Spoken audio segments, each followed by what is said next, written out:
Juan, hey, hello. Sorry, my screen is going crazy. Got so many notifications here. I'm losing my mind. Sorry, what? I know interruptions are a plague. They totally are, but you're not alone. I know. Microsoft put out a study that shows that the average worker is interrupted 275 times in the typical workday, which means the average worker is interrupted every 2 minutes throughout their day.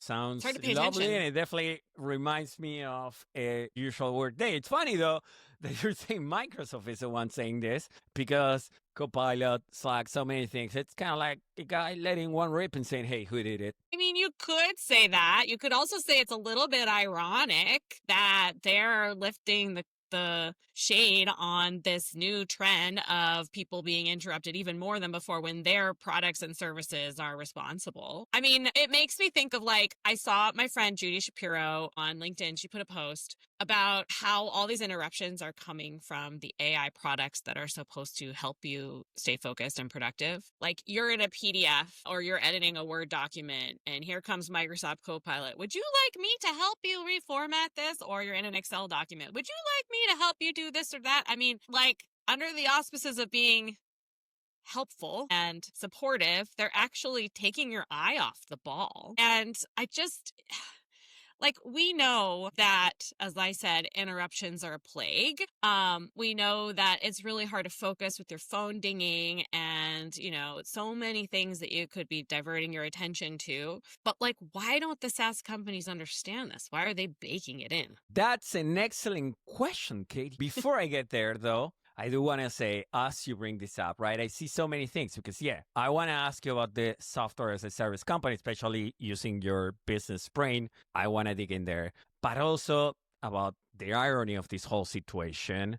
Yeah. How, what's the actual impact of this, but also what are your tips? But let's go with the first part, right? These folks, why would a software as a service company that I'm paying for every month be like, hey, you need help? Hey, you need help? Hey, you need help? It's kind of annoying. Yeah. So are they just trying to get me to quit?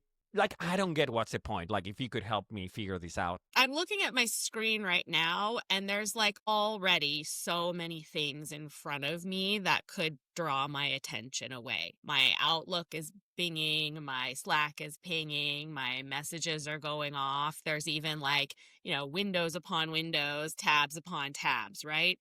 And so we are already in a distracting environment. And now here you have these now little bots. And I think because we're in this messy beginning of AI, everyone's just slapping a chat bot on top of their product and calling it AI, right? And what those chat bots do is suggest things for them to do to help you. And sometimes those suggestions are helpful, but sometimes they're just irritating. And I think it's because we're just in the beginning where it's almost like those little interruptions are actually trying to teach you how to use the product. But if all the products are trying to teach me how to use the product all at once, it's not helpful. It's just distracting. Let me interrupt you for a minute, though, right? Because you're bringing up something which is these products interrupt you since AI started, right? So we say, well, since ChatGPT came out, but, I'm not a native English speaker. So I have been using Grammarly for about 10 years. It was a tool that for me, it was useful to sound better on an email, more confident, blah, blah, blah. But that tool's been, at least since 2014, I don't really know, but I remember for as long as I remember, I've been using that tool, right? So, and in a way, I can say it's not that different many times. We also had autocorrect on our phones, and we all know we tend to hate it. So I'm trying to think, what's the point of all of this? Do you think they're just trying to cook numbers and say, hey, look how many folks are engaging with Copilot each day? I'm saying Copilot could be Gemini, could be Blingy Blingy, whatever they call the next chatbot that helps you. So do you think we're cooking numbers here and that's all they care about? That is a really good point. And they do need to show usage in order to prove value. So it could be that, right? It could be like the Netflix effect where you it auto starts the movie and they count that as a view and they use that to goose their viewership numbers, right? Even though you didn't actually intend to start to watch the movie, it just started to autoplay. But then there's another factor that I was thinking of, which is it's kind of a strange metaphor, but go with me, okay? Always. When I used when I used to work in sustainability consulting and we were thinking about the environmental and human impacts of different products, you would have like a lotion brand and a body wash brand and a shampoo brand, and they would all say like, we use chemicals in our products, but to a level that are not harmful, right? When you use our shampoo, there's a very low level of chemicals in the product. But the thing that they did not take into consideration is that I'm not just using shampoo, right? I go to take a shower, I use the body wash, then I use the lotion, I use the shampoo, the conditioner, then I put the hair product in my hair, then I put the face lotion, the makeup, all the stuff, right? And that is compounding on the skin. And to me, that's a really interesting metaphor for this, because if I just use Microsoft Copilot, right, then maybe the level of interruption would be fine, or I could turn it down or whatever. But because we're all using so many apps in our daily work, it's just compounding on our attention. And we live in an attention world. That attention is valuable. So people are snacking on it, I guess, and companies are using it to their advantage. Okay, but I think we're getting to something here, because as I'm listening to you, I'm starting to put this mental map, which is, okay, so let's say my computer is my box and I'm using, let's say, Copilot, but I also use Gmail. So I might have Gemini in there as well. I have Slack, Microsoft Teams, WhatsApp, and who knows? I don't even want to look at my screen. But right, this box full of like little boxes with other things, right? And now that you're saying this, I'm okay. So I have all these tools, right, that need to show, hey, this is how we grew our user base, and this is how we're stopping them from going away. So yeah, in a way, it's like we have all these pick me apps that are like, pick me, pick me, pick me. Yeah. And productivity kind of takes the hit on this, right? Because it feels at the end of the day, when you're having Microsoft say, people are getting interrupted way too much at work, it feels like the arsonist publishing a fire prevention manual. So this feels like sort of like the TikTokification of work. And it seems like instead of focusing on actual productivity, we're just switching to engagement metrics and nothing matters anymore, right? Which is an overarching theme through all of our episodes. Do you see a world in which an app that it's for business and it's not consistently interrupting you can be successful? Yes. And I think we should harken back to our prior episode when we talked about OpenAI. And I think Google is also in this, sort of long game of trying to be the operating system of the future. I mean, is there like a future in which you have a channel? Your channel is OpenAI and OpenAI agents, Google agents, company C, their products and services, and the entire experience of going online is owned and operated by them. So you don't have ding, ding, ding, ding from all the different apps. Everything is funneled directly to you via agents and via one sort of ecosystem of digital products. That could be the future that we're looking at, right? And when you think about it, OpenAI is investing in a browser experience. They are investing in agents that go ahead and, seek out your information on the internet and perform all those little tasks for you. Google's doing the same, and they're building it into all of their like Office suite of products, right? So maybe the problem just goes away. Like maybe this really truly is this messy, not even messy beginning of what will become a more streamlined AI-enabled work world in the future. So let me see if I'm understanding correctly. What you're saying is that as things evolve, we start figuring out, like we've done through things, if we think the last 10 years, a lot of things that were weird challenges, we sort of figure out, or things pan out a certain way. Till then, I'm there with you. Here's the part where I'm not really seeing it the same way. Your theory is that things kind of like come together, go into exclusive ecosystems. For example, a company would be working just with Google, so it shows a Gemini suite, and they're not gonna need to send us so many notifications, because in a way, we're already part of that ecosystem and we're not going anywhere else. Is that, you don't agree? I mean, no, in theory, let's say in an ideal world, I'm like, yeah, that makes absolute sense, right? But I do believe in the theory of enshittification, and I think like that's too good of an outcome, right? So I'm like, and again, I just want to like put it out there. I'm just a guy with a podcast asking questions, but I'm Yeah, like, no, you're just more pessimistic than I am. I believe in a future where everybody figures it all out for us, and that's a little bit maybe too positive of an outlook. no, I believe we can figure it out. Don't get me wrong. I'm an absolute optimist. I say this without irony, but what I'm saying is just don't see companies. Once we got that attention pipe, it's a bit addictive, right? So I don't see them just giving up and risking it, because also we still compete against a phone that is not part of my work ecosystem, but it's still in my pocket, in my hand. TikTok showing me some like dumb controversy no one really cares about, but it's all made to distract us, right? And get our attention so we can be Hmm. monetized in some way. So that's when I'm like, Yeah, I don't okay. see that. But here's a good thing, because it's a podcast in which we can just say whatever we want. I'm gonna introduce a challenge here. Let's say we get to redo this. They are like, Juan, Kate, Juan, you guys got unlimited funds. Fix this for us. So What would we we're do? not we're not gonna do it for free though. So let's not give away the secret sauce, because of course we know the answer. But let's say we're brainstorming. We just got a few money to figure this out. Let's just spitball here. Let's build a system of agents that intercept those dings, intercept all of the pings, intercept all of the messages, because you actually stop needing them. And if you think about it, like there's a lot of work that we do currently that is intercepting, filtering, and resharing information. In fact, in some of my jobs as an executive, I felt like that was 90% of what I did. Right? It's actually not that hard. And so that whole process, that whole workflow could be entirely automated for you if you build a system that is personalized for yourself to do it. So it just may be that all of the notifications are less important in the world of work tomorrow, because we have built all these agents into the products that intercept all of the messages and take all of the small actions on our behalf that you usually need to do. That doesn't mean that they're going to intercept entertainment. And so that does mean, and it does mean it's a good news for the entertainment space, right? Whether that's social media engagement, whether that's talking to your friends via text, or whether that's watching something.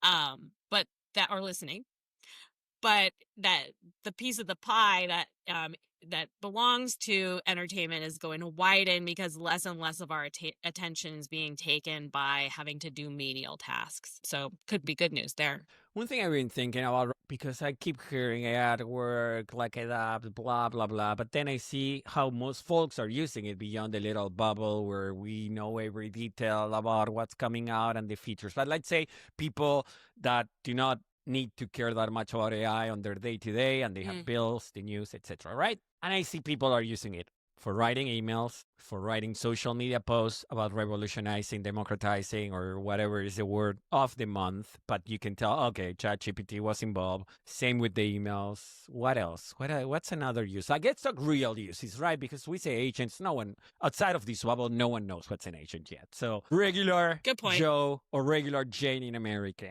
what are they using AI at work for? Beyond emails, beyond maybe checking spelling, beyond reading somebody else's long email. Any other They're use? not. They're not, No. right? No. So I feel like we're actually wasting a tool. And honestly, before I was going to say, I don't even know if AI is useful for work as it is right now. But, let's say I woke up grumpy today and that's why. But I feel, I feel like maybe the one use that I would do right now is the one you mentioned actually on the last episode. I think it was the one with OpenAI, where you were like, well, after I do a client deliverable, I try to build a persona with how they would react so I can get a temp check on the possible questions I might need to answer, and then use it for preparation. But not a lot of people are doing that. But that's not a lot of people, but that's an excellent use, right? I have another one for you, and this one is Tell for me. creatives. This one's for creatives. So part of the problem right now for creatives is that you're being asked to tell the data story of something that you worked on, right? When you're looking for a new job, or when you're presenting up the chain to leadership of whatever it is.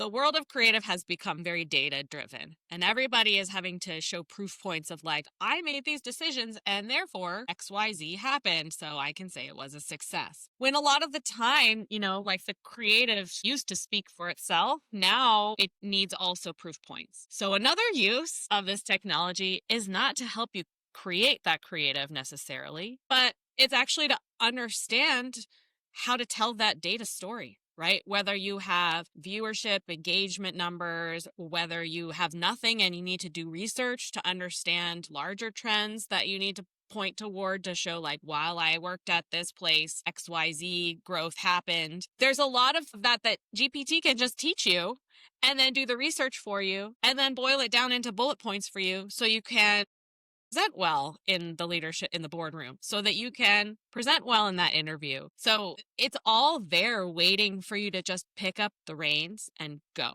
To me, education is what's needed for people to really expand their understanding of how LLMs can help them be sort of superhuman in whatever that job is. So yes, there's lots of things that it can do. And it really just means, thinking it through and taking the time to learn and explore all of those use cases, those potential use cases.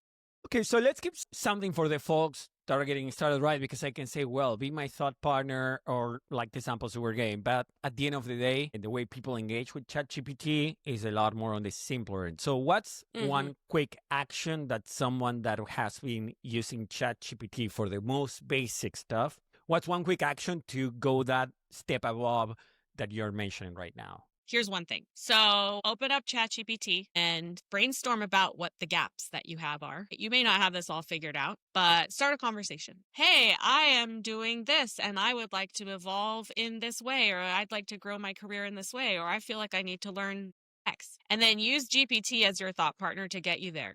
What questions do I need to ask myself, right? Then answer those questions. What are some options for me? What things do I need to learn? What would you say to me if you were a career counselor, if you were a whatever, right? Use it. It's there. It won't be perfect, but it's a way to get the conversation started. Okay, so let me see if I'm getting it right. For example, let's say I'm watching this podcast. I'm already overwhelmed and thinking of watching another video. Don't stay here with us. But I'm trying to learn, how can I get used, like you said, AI as this strategy partner that allows me to figure out where my gaps are so I know where to go. And I'm coming from a place of overwhelm. So I'm literally going like, ChatGPT, I'm in panic. I don't know anything about AI. Is there a better way for me to communicate that and get maybe some actionable steps? Open ChatGPT, go into the box and say, I am feeling anxious because I don't understand about this world. You can start wherever you are and you can use some little tricks and tips like, what are the 5 questions I should be asking myself? Or what advice would you give me if you were a career counselor?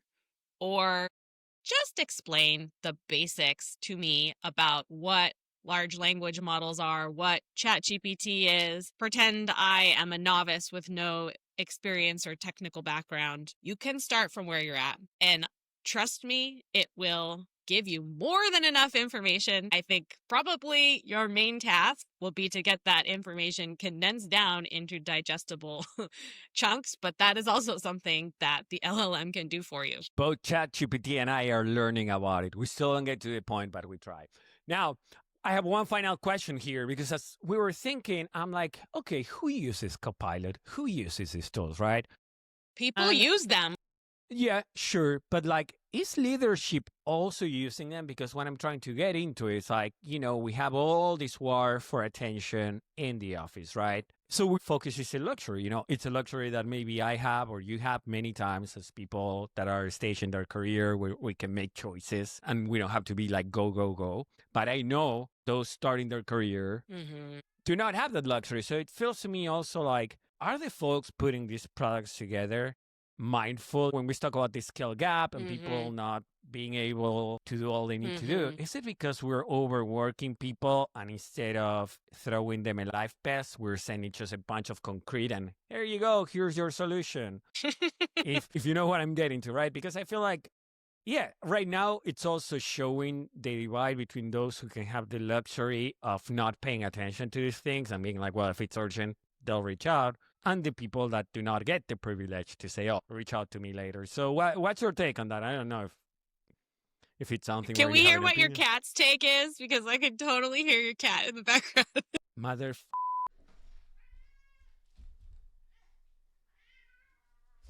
Oh! What's your take, Ramon?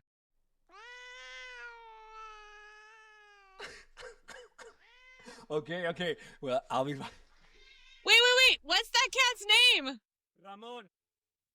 Ramón? Ramon, yeah, everything with an R here. Here's what I'd say to that. The role in business that is probably the best automated and replaced by AI is the CEO, right? You can feed it all the data that it needs to make all the decisions. So as opposed to, and it can actually make the most informed data-informed decisions. So yes. So that said, every CEO, if you're listening to this podcast or you know a CEO, you need to start learning how to use this technology for two reasons. One, you could be replaced by it too. Two, you are driving down into the organization a call to your employees to automate themselves. And you may not know the nuances of that because you have not rolled up your sleeves and experimented with the technology yourself. So take some time this weekend, sit down, and do exactly what Juan and I just told you to. Hey, I'm a CEO, and I just told all my employees, what are the questions I haven't asked myself? And see what you get. Because it really is, I think, much less technical of a job, so much easier to automate the chief executive officer of a company. Also the CFO, because all that is basically like processing financial data. And, So that's a beautiful takeaway. We need to eliminate CEOs through AI. Is that what you were getting to, Kate? Yeah, and the technology costs the same for the CEO and the assistant. So why not just rebalance those salaries throughout the organization? What do you think? Kate, this is America. We don't do those things there. That's very that's a very I don't have anything to do with her. I disagree completely with Kate Cook. And speaking of folks that need to take that moment to think, we have an excellent episode right here on OpenAI that we release where folks can learn about the lack of focus that maybe a chatbot could help them figure out. So, folks, this is it for today, but watch that episode. It's up here. OpenAI, their lack of focus. Kate, it's been awesome. I see you next week. Goodbye. See you next week.